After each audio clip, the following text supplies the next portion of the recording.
어디에 있든지 우리가 함께 예배하는 이 시간은 전 세계와 우주 모두 예수 그리스도의 교회로 중요한 공동체가 되고 있음을 고백하며 예수 이름의 능력이 우리를 구원하였으니 이 구원이 사라지지 않음을 인하여 감사합니다. 소망을 가질 수 있는 것처럼 귀한 일이 없습니다. 이 소망은 그곳에 도착한다라는 목적의 완성을 포함하고 있습니다. 이스라엘 백성들이 가나안 땅을 향해 갔고 거기 도착합니다. 여러분, 이것이 소망입니다.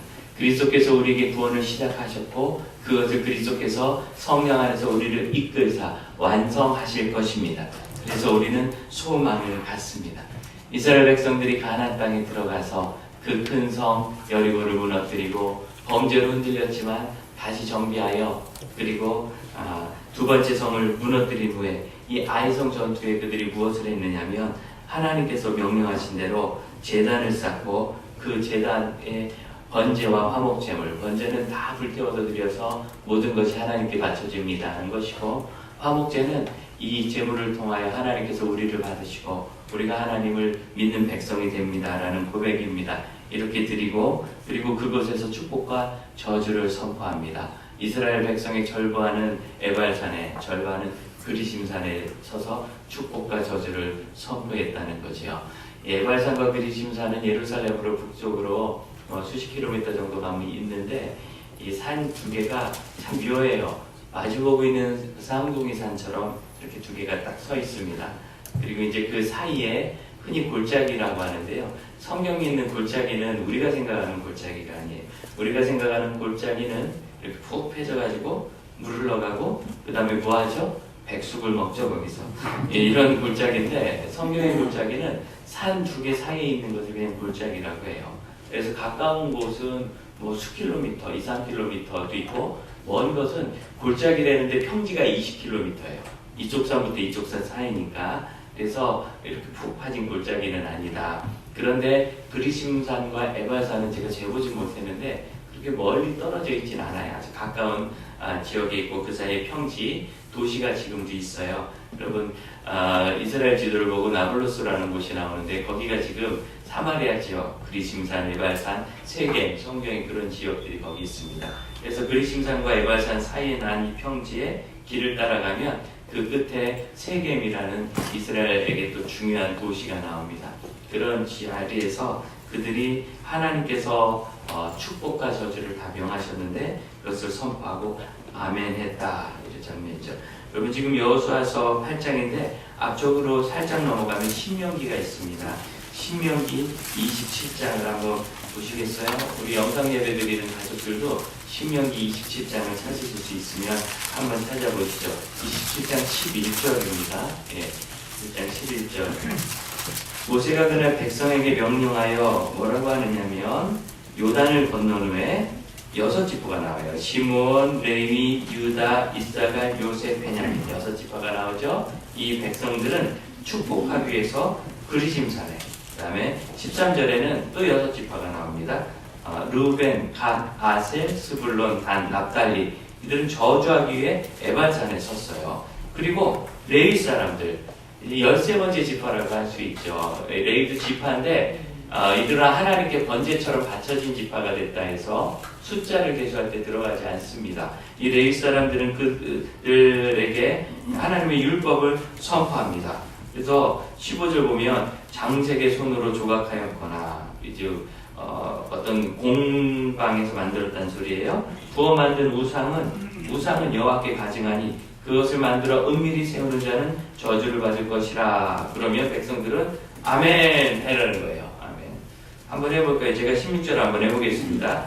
그의 부모를 경홀히 함부로 여기는 자는 저주를 받을 것이라. 아멘. 그렇게 했다는 거예요. 여러분 저주를 받을 것이라는데 아멘 잘하네요?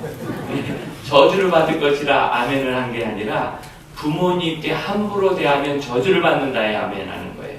여러분 부모님께 잘하셔야 합니다. 부모님께 함부로 하면 저주를 받게 됩니다. 그것은 하나님께서 기뻐하시지 않는 일이고 하나님께서 부모님을 함부로 대하는 사람은 이스라엘 중에 없어지게 만들어라. 이렇게 말씀하셨어요. 이런 것을 우리가 받아야 돼요. 그러면은 저주받는 거 싫은데요? 그럼 부모님께 잘하면 되겠네. 간단하죠. 19절 볼까요? 객은 나그네입니다. 나그네나 고아나 과부의 재판을 억울하게 하는 자는 저주를 받을 것이라. 그러니까 여러분 힘 있다고 힘 없는 사람 억울하게 하시면 안 돼요. 우리 특히 전능하신 하나님을 닮아 큰 권세를 가지신 시어머님들은 남의 집안에서 시집온 며느리를 함부로 하면 안 된다고 제가 딸 둘 가진 아버지로서 굳건하게 얘기합니다.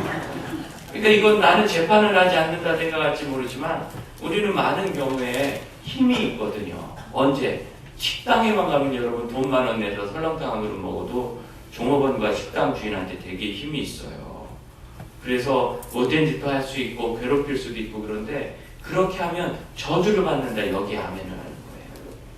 모세가 이것을 이스라엘 땅에 가면 하라고 절반은 그리심산에서 절반은 에발산에서 좋은 일도 있죠. 당연히 하나님을 잘 섬기면 영원히 복을 받을 것이라고 하면 그것도 아멘 하겠죠? 이런 걸 했다는 거예요. 앞으로 조금 더 가볼까요? 신명기 12장을 한번 찾아보세요. 12장 1절 12장 1절을 보면 그 1절을 보지 말고 위쪽으로 살짝 올라가면 11장의 마지막 부분이 나오는데 29절입니다.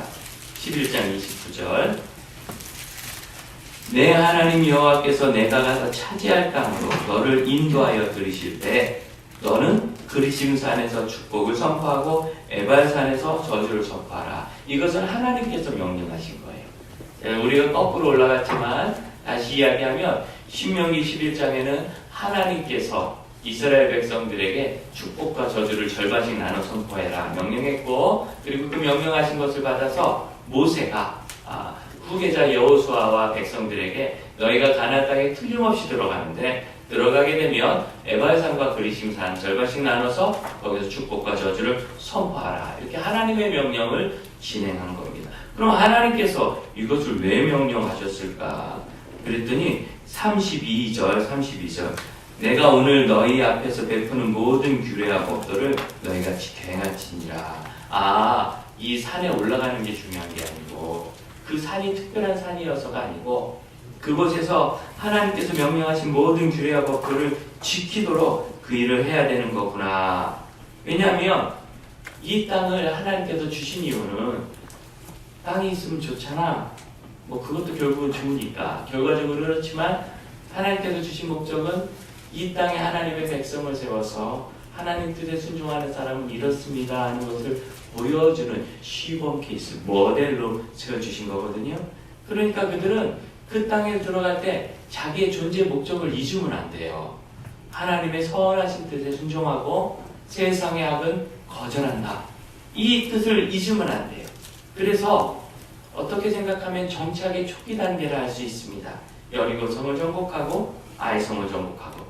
그런데 이 성은, 이 두 성의 정복은 어쩌면 그리심산 같고 에발산 같아요. 여리고성은 하나님께서 명령하신 대로 하루에 한 바퀴씩 조용히 돌았더니 소리 질렀더니 무너졌죠. 순종하니까 무너졌어요. 목이 임했어요. 그런데 아이성 정복할 때는 백성 중에 비록 한 가정이긴 하지만 한 사람이 하나님이 말씀하신 것을 어기고 자기 욕심껏 귀한 것을 숨겨놨다가 그들이 아이성 전투에서 실패하지요. 그래서 하나님이 기뻐하시지 않은 일을 하고 율법을 지키지 않았기 때문에 실패한 모델 같아요. 그래서 이 성경은 지금 그리심산 에발산만 보여주는 게 아니고요. 여리고성과 아이성도 보여줘서 사실은 실패와 성공이 거기 다 있는 것입니다. 그리고 그 성은 눈에 띄게 만들어놨어요. 어떻게? 그 좋은 성 여리고를 다 무너뜨리고 복구하지 않았다는 거예요. 그냥 폐허로 만들었어요. 그럼 그 여리고를 볼 때마다 이런 큰 승리를 하나님이 주셨는데 언제 주셨는가? 별거 아닌 것 같지만 여러분 조용히 한 바퀴 도는 것에 무슨 큰 능력이 있겠어요? 안 돌면 안 되나? 별거 아닌 것 같지만 그 순종. 저는 오늘 우리가 이 주일 예배를 드리는 것도 그와 같다고 생각해요. 예수 안 믿는 사람들은 1년에 52번 하는 예배 이렇게 심각한 시국에 하루 안 하면 안 되느냐? 이런 이야기도 할 수 있어요. 그런데 그것은 사람의 눈으로 보는 자기의 관점이죠. 물론 우리가 만일 전쟁이 터져가지고 지금 피난 가는 중이라도 예배하기 어려울 겁니다. 어떻게 조금 모여서 하긴 하겠지만 이런 식으로 안정적으로 예배하기 어려울 겁니다. 뭐 더 심각한 문제가 생길 수도 있잖아요. 우리나라도 지진이 저 남쪽 지방에서 한두 번씩 일어나니까 여러 가지 다양한 문제가 생길 수 있고, 또 공동체는 아무 이상 없어도 내가 갑자기 다쳐서 병원에라도 가게 되면, 입원하게 되면 우리가 주일 예배 하는데 지장이 있지 않겠습니까? 이런 여러 가지 상황이 우리에게 있지만 하나님께서 기회를 주시는 동안은 우리가 예배를 하고 하나님을 기억합니다. 왜냐하면 우리가 사는 이 세상 삶의 목적이 여기서 잘 존재하는 것에서 머물면 안 되고 하나님의 뜻을 이루는 사람으로 순종하는 모델로, 그리고 하나님의 백성으로 서야 하기 때문입니다. 오늘 이 예배를 우리가 이 어려운 상황 속에서 여러 가지 다양한 방법으로 오셔서도 함께 예배하고 또 가정에서도 영상으로 예배하고 하면서 이 신앙을 지켜가는 이유는 우리는 여리고의 순종으로 사는 사람입니다 하는 고백을 하나님께 드리는 것이기 때문입니다. 또한 우리는 하나님께 순종하는 것을 통하여 이 삶의 모든 여정을 하나님께서 결국 그 목적에 이르게 하실 것을 믿습니다 하는 고백하는 사람들이기 때문인 것을 믿습니다. 그래서 여호수아서 8장으로 다시 넘어가 보면요, 이 율법을 선포하는 이 자리에도 하나님을 기억하는 것을 계속 적어요. 31절, 모세가 이스라엘 자손에게 명령한 것, 모세의 율법책에 기록한 대로 쇠 연장으로 다듬지 아니한 쇠돌, 요걸 명령했거든요. 쇠 연장으로 다듬지 않으면 이제 돌을 부딪혀서 깨야 되겠죠. 아무리 잘 깨지는 돌이라도 쇠로 길을 내놔야 그 선 맞춰서 잘 깨지는데, 그러지 않고 돌로만 하면 이게 쉽지 않을 겁니다. 그럼 왜 쇠 연장으로 다듬지 말라 했을까? 정확히는 잘 몰라요. 이유가 성경에 나오지 않으니까. 솔로몬의 성전을 지을 때도 그 안에서는 돌 다듬는 소리가 나지 않도록 멀리서 다듬어가지고 운반해 왔다는 거예요. 그렇게 한 이유는 무엇인가? 돌 다듬는 소리가 악하기 때문이다. 그렇게 말할 수는 없어요. 공사하면 소리 나는 거죠. 쇠 연장은 나쁜 것인가? 그럼 우리가 왜 철기 문명을 가졌겠어요? 그건 아니에요. 이것은 상징적으로 하나님과의 관계에 있어서의 순결함을 보여주는 것이다. 저는 개인적으로 그렇게 묵상합니다. 정확한 뜻은 알 수 없지만 대충 학자들도 그런 이유 아니겠는가, 문화 속에서 그렇게 이해를 합니다. 그러니까 하나님과의 순수한 관계, 그리고 번제물과 화목제물을 드려서 이것이 하나님께 바쳐져서 순종하는 것임을 드러냅니다. 그 돌에 기록합니다. 이 모든 것들은 이 사역 자체가 하나님과 연관되어 있음을 보여주는 거예요. 그러니까 이런 걸 생각하면 안 돼요. 에발산에 선 사람은 기분 나빴겠다. 여러분 그런 생각 안 드세요? 그냥 여기다 물어보는데 우리 성도들이 일을 해야 돼요. 절반은 저주를 선포하는 자리에, 절반은 복을 선포하는 자리에 갑시다 라고 얘기하면 아마 이쪽에 아무도 안 가려고 그래가지고 할 수 없이 목사들이 다 가는 그런 문제가 생길지도 몰라요. 그럼 어떻습니까? 마음이 별로 편치 않잖아요. 그런데 우리가 이걸 버려야 돼요. 그리스도인들이 징크스, 어떤 현상, 어떤 느낌, 이런 거에 너무 매몰되지 않습니까? 나는 그 사람만 보면 마음이 안 좋아. 어디 가면 기도가 안 돼. 여러분 이런 얘기 흔히 하죠. 그러면 에발산에 간 사람은 여기까지 와가지고 내가 이런 소리 들으러 왔나? 그러지 않겠어요. 이 전염병과 관련된 부분도 그래도 저희는 이제 북쪽에 서울에 있으니까 뭐 일찌감치 좀 조절이 우린 잘 됐잖아요. 그래서 초기에는 이곳에서 환자들도 많이 서울에서도 나오고 그랬는데 지금도 조금씩 나오지만 어쨌든지 저 남쪽 대구 경북 쪽에 얼마나 고생을 하는지 참 마음이 안타깝습니다. 대구 경북 쪽에 있는 교회들은 제가 이번에 참 감사한 게 우리 교단 교회들이 특히 앞장서서 큰 대형 교회들이 이번 주부터 2주간 예배를 안 합니다. 다 선언을 했어요. 교회를 닫은 거예요. 이게 왜 제가 감사하다고 하느냐면 큰 교회들이 그렇게 해주니까 이게 큰 악한 일은 아니구나 라고 교회들이 안심할 수 있는 거예요. 제가 하는 말 이해되시죠? 네, 그 교회들이 그런 결정을 잘 해줘서 아니 어떻게 교회가 문 닫을 수 있어요? 교회가 문 닫을 수 있죠. 중요한 것은 성도가 문을 안 닫는 거예요. 우리 성도가 하나님께 어떻게 예수 믿었는데 그 집은, 그 교회는 이런 전염병 확진자가 나왔지? 이런 게 문을 닫는 겁니다. 마음의 문. 설사 그럴지라도 하나님은 우리와 함께 계시고 이 과정을 잘 이겨낼 것이며 살든지 죽든지 우리는 하나님께 영광 올려드리는 하나님의 자녀들일 겁니다. 이것이 중요한 건데 문을 열었느냐 닫았느냐, 여기 왔느냐 거기 갔느냐, 여러분 그것은 필요에 따라서, 상황에 따라서 지혜롭게 순발력 있게 잘 해야 되는 거예요. 여러분 올 때도 내가 마스크를 언제쯤 벗어야 될까, 언제쯤 다시 해야 될까, 이 고민 혹시 하지 않으셨어요? 저는 했는데 이것도 연습했어요. 한번 보여드리려고. 해도 된다고. 그런 것이 무슨 문제겠어요? 그 산이 아니고 그 산을 통해서 무엇을 생각하는가. 붙어있는 두 산, 에발산과 그리심산은 높이도 800m, 900m 정도로 비슷해요. 그런데 그리심산에서는 복을 선포했습니다. 에발산에서는 저주를 선포했습니다. 어떤 산이 조금 더 클까요? 에발산이 조금 더 커요. 놀랍지 않습니까? 그 조금이라고 하지만요, 평지에서 바라보면 이 산이 해발 900m지만 평지에서는 한 500m 솟거든요. 그러니까 50m 정도, 10% 좀 넘게 차이 나는데 5, 60m 정도? 그 정도면 그래도 10% 크면 꽤 큰 겁니다. 여러분 다른 사람보다 10%만 좀 더 벌면 좋겠죠? 좀 큰 거예요. 그런데 더 큰 산에서 오히려 저주가 선포된 거예요. 제가 어렸을 때는 봉사 목사님들이요, 그래서 해발산에는 풀도 안 자라고 나무도 안 자란다고 이렇게 얘기해서 전 사막인 줄 알았어요. 아, 가보니까 나무 잘 크대. 나무 잘 커요. 여러분 그 산이 의미가 있는 게 아니에요. 그 산을 보고 내가 저 산에서 선포됐던 저주의 말씀이 나에게 임하지 않도록 하나님 율법 잘 지켜야 되겠다. 그리스도는 무슨 특별히 좋은 산인가? 요한복음 4장 예수님께서 사마리아 여인에게 복음을 전하실 때 그 여자가요, 예수님 말씀이 자꾸 끌려 들어가니까 전도를 해보면 그렇거든요. 왜 안 끌려 들어가요? 버둥버둥하는 사람들이 있어요. 뭐라고 얘기하느냐면, 당신은 유대인인데 우리는 이 산에서 예배하는데 당신들은 예배를 예루살렘에서 한다고 하던데요. 이야기는 당신 가서 마음대로 하시고 유대인들 하는 주는 대로 하라고, 나는 그 얘기 듣고 싶지 않다고, 그런 말일 수 있어요. 여기서 이 산이라는 산이 바로 그리심산인 것 같습니다. 거의 그렇게 추측합니다. 그 사마리아 지역에 사는 사람들은 유대인들로부터는 혼혈이라고 해서 배척받고 이방인 취급받는 사람들이 자기들이 예루살렘 못 가니까 이 산이라도 하고 선택한 산이 그리심산인데, 이게 점점 강화가 되니까 그리심산 자체가 무슨 하나님인 것처럼 예수님께서는 그 여인이 배척하는 말씀을 꾸짖지 않으시고요, 받아서 풀어주셨어요.